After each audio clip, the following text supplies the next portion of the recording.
Yep. So you know when we're in a woodland like this, which is not really a woodland, but this has been made, yes? Yeah. Sort of man-made, but do you know that just the soil is really hard? Yeah. Yeah, I see that. Yeah. Do you know why that is? Too many people walking here? No, I wouldn't say it's too many people. I think it's quite a new forest. So what the trees do is this one is on its way out, yes, for being dead. This one too. Yeah. When it falls, and I don't know, sometimes maybe the council will come and take away the cause. Don't Yeah. do that. Yeah. We keep walking this way. I think there are people there. Yeah. When you see the logs fall like this, yes, Yeah. slowly but surely they begin to disintegrate, rot away, yeah? Yes. This here.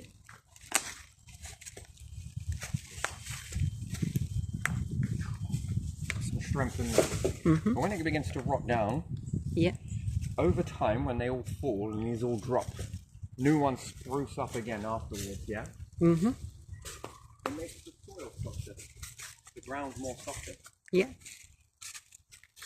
Because bark that has been chewed up and put into wood chip, yes? That's what it will do eventually, is turn into wood chip. It will make the soil more softer. And therefore it will support more trees later on. Not right now. That's why you see this and it looks quite, I don't know what the word is, quite dead, yes? Yes. Yeah? Yeah.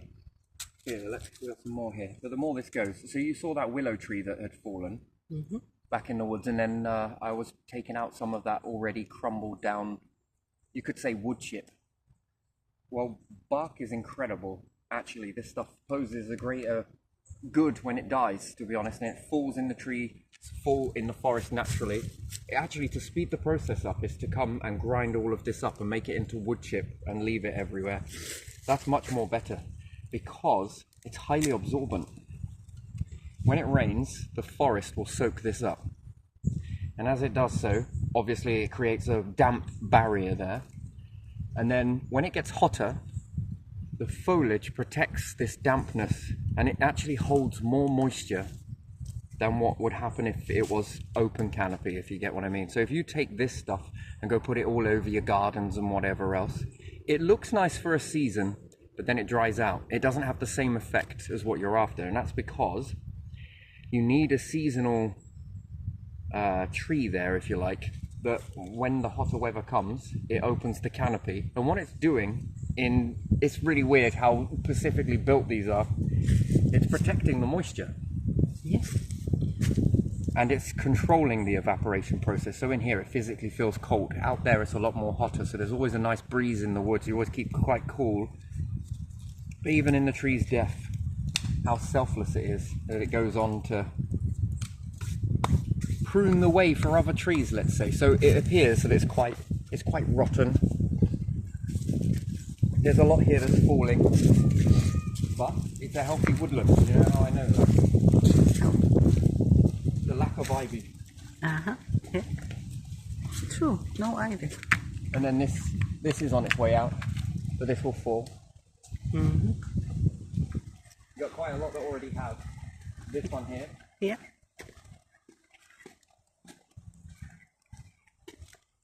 See this one? This is dead. I could push this over and it would crunch over. But it's serving a purpose. I mean, it didn't live very long, you can tell. Yeah. It's not very big. I'm not even sure what type of species this one is, but it looks a bit oaky to me. The bark here. Ah, here we are, telltale sign. So I'm going to say, or maybe there's others near it, but I would say this one was oak. Yeah. But it's sacrificing itself for the greater good. It's interesting, really, isn't it? Such a selfless act, that. And then when it falls and it rots down, it will make the soil more softer. This is hard packed trail. This is because people walk here, but if you walk over here as well, the leaves play a role, but not much. You notice how hard it is. Yes. Yes, it is. And here, we've got another one here. Look. Yeah. And another one here. Can you believe that this is falling for a reason? That this is going to break down and it's going to create a type of soft sponge, if you like. And this sponge, in the winter months, it's going to rain, so tree closes canopy. This causes the moisture to hit into all of the wood, and it'll expand and hold on to it. And bit by bit, this forest is going to change over the years. There's another one there, it's also dead. And again, this one's more fungus. I'm not sure what that is. It looks like a birch polythorpe. So is this a birch tree? It's possible this was a birch tree. Yeah, good for plasters and sharpening your knives with that one. I think it's that. But I think this was a birch tree. Or it could have been a cherry. I don't know what that's called. It's got a good name for it. I don't know. Not sure what this one is. I think it's birch. Would you say birch? It looks it. It does, doesn't it? But not enough tannin in it. So it's definitely, that's quite dead. And then the next one over there is also dead. This one is dead. Never take them away. Best thing to do if you want to speed the process up here, because I mean it's quite healthy actually. There's less fungus everywhere. That one not a good sign, but I'd probably chop that out and take it and dig the floor in as well. But there's also a lot of dog shite there, so that's probably another reason. But the more it goes, if you want to speed the process up, grind this all up. Bring in a wood chipper if you can, so you can put the cores in and create a lot of wood chip from it. This will make a very rich forest. It's because, like I say, when the canopy drops its leaves, this goes down into the process as well.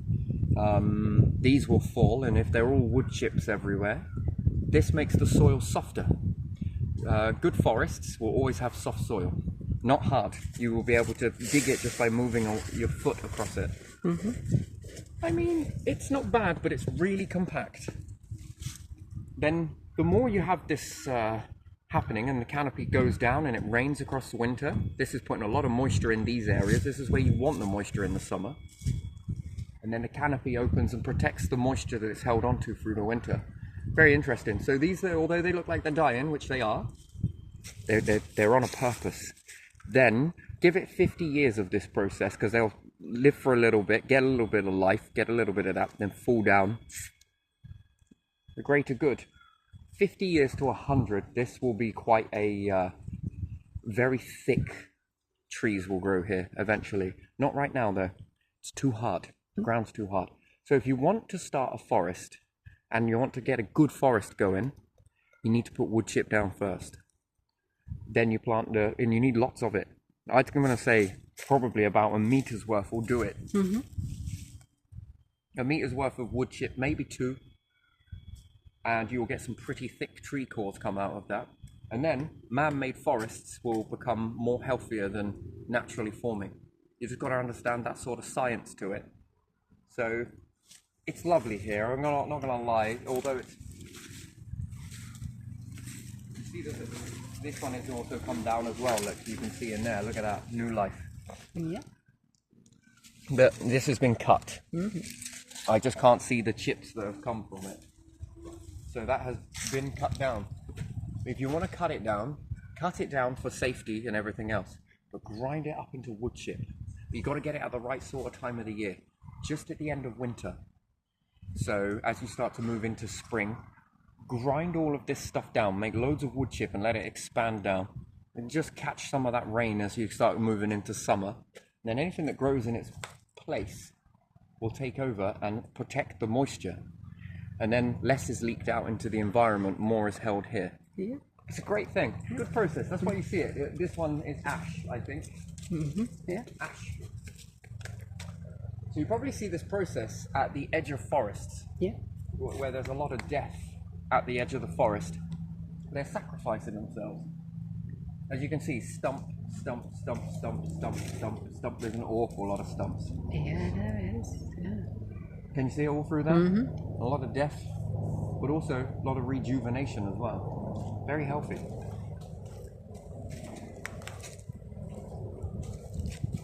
Not always lost. Look at that. Yeah. And if this goes well enough, this will rock down and it will expand and crack open. And again, great fertilizer really, isn't it? See this? This is wonderful stuff. Highly absorbent. And again over there. And again over there. And again over there. This one might be as well. some sort of dung on here, but this is bramble, I think.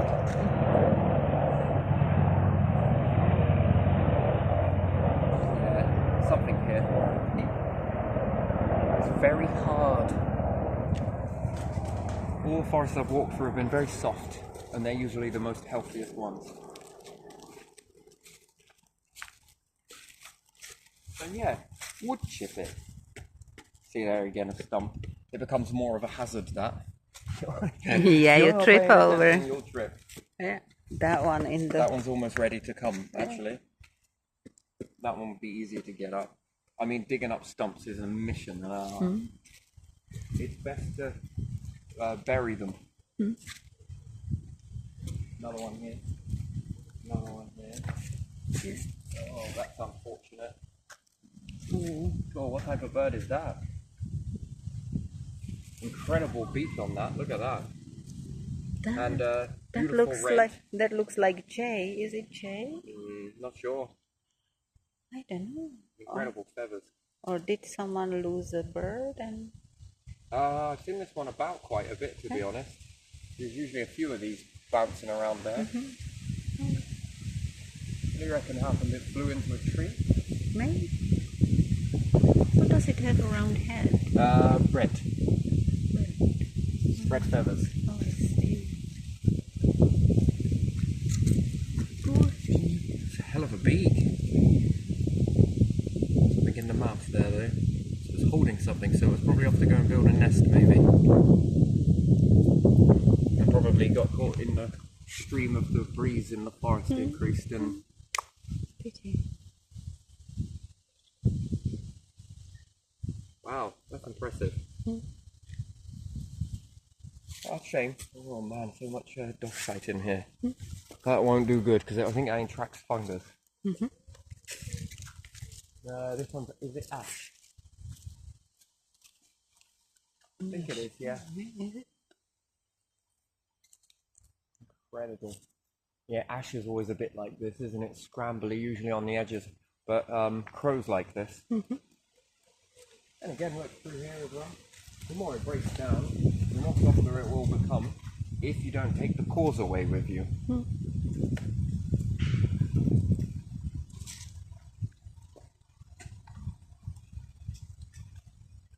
They look like roses on there, and then you know what, you got red spider mite on there as well. Yeah. They're interesting. If you ever got a problem with the other types of spider mite, these ones, although it seems very cruel, you can infest them with red spider mite. They will eat all other spider mites near enough, and these ones are easier to get rid of. It's interesting, isn't it? So you can indirectly use nature against it, and then ladybirds as well. But yeah, no, it's pretty impressive. And then here's another one, look at the core.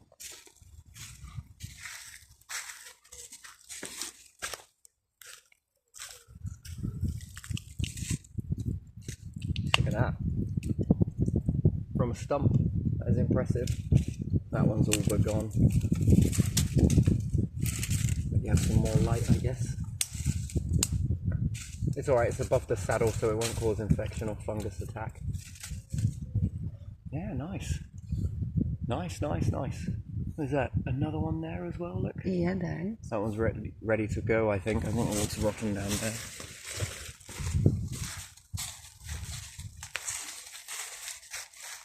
Nah, it's cherry. I'm going to say this one's cherry just based on the amount it leaks. Form of resin. Yeah, but it has gone a little bit over there.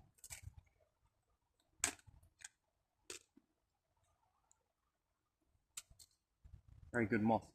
Cool, that smells nice.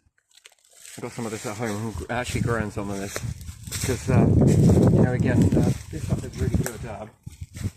This type of moss. I find that if you, after you've put a load of wood chip down on the top of your soil, if you follow it with a load of moss, it holds moisture really well. Stops it sweating too quickly, you know. After all, it's about not letting out too much water because if not, you've got to keep watering it. Yeah. It's amazing, really. If you could measure a tree on nanoparticles, what's it collecting from the sun, gaining a mass, also holding onto moisture as well, and carbon. And so is the soil, the surrounding air, soil around the tree. This stuff is wonderful stuff. and there's a hell of a lot of microorganisms in it as well. And in their death, it's crazy, really, isn't it? That they go down to feed the plants, the microorganisms, when they die. Yeah. Also, on moss on the roof. So if you take a load of moss from your roof, and you've got a load, if you crumble it down and put it into your plants, the microorganisms of that die down, feed the plant. It's incredible, really. And plants are quite adaptive. But yeah, so I think this forest will self-sacrifice for the next 50 years, give or take. And then eventually the soil here will become so soft, and it'll give that nice smell to it when it rains. Yeah. It's not just the leaves are minuscule. Yeah. No, it's these things that count. Trunk. So yes, that other tree over there is oak, based on this pattern. It's got a lot of lichen on it. I think that's lichen. Yeah, it is. Some of it grows quite big, doesn't it? Wow, very nice. But yeah, it's gonna self-sacrifice, I think, until the lands are ready. So I guess that's what they used to do then, forests, when it first came, nature first seeded the planet. I guess it made this slow and small growth and death cycle. Yeah. But in the death was important to allow the next generation to grow up stronger. Yeah. The roots, you know, in this hard packed soil, everyone thinks that if we pack it down, that's not always the way to go. So the roots, you see, they rely on oxygen, you see, Yeah. as well as carbon, yes, but they also need to breathe. In packed soil, they can't do that. Not too well. Wow. And this forest has got so many edibles in it, it's unbelievable. So, a shame it hasn't got many sweet chestnut. I'm working on that. I don't know how much it is. This looks very man-made to me. Everything's in straight lines. Yes, it is. I can see it right. Yeah. And then the odd ones out, of the alignment are natural growth. That's where it's seeded. But did you know, without humans, this won't work. Forests help work better when you take this and you dry it out, and you do it. Apple seeds as well. Apple trees are finicky. They grow better when they've had a touch from human or bird interest in either or life forms. It's almost like that gives them the signal for having a purpose, right? So some of the apple seeds, that when you just throw the cores in the pot, I've noticed, you've eaten the apple, put the cores in, no growth. But when you do it, you hold on to the seeds. And I guess that could be a drying out, but I dried out the cores as well and I got no response. That's fine. But when you dry it out and plant them, that's when you get the most, near enough all of them grow, all of them pop. So yeah, let's cut this one short because I think there's somebody coming in. Here we are.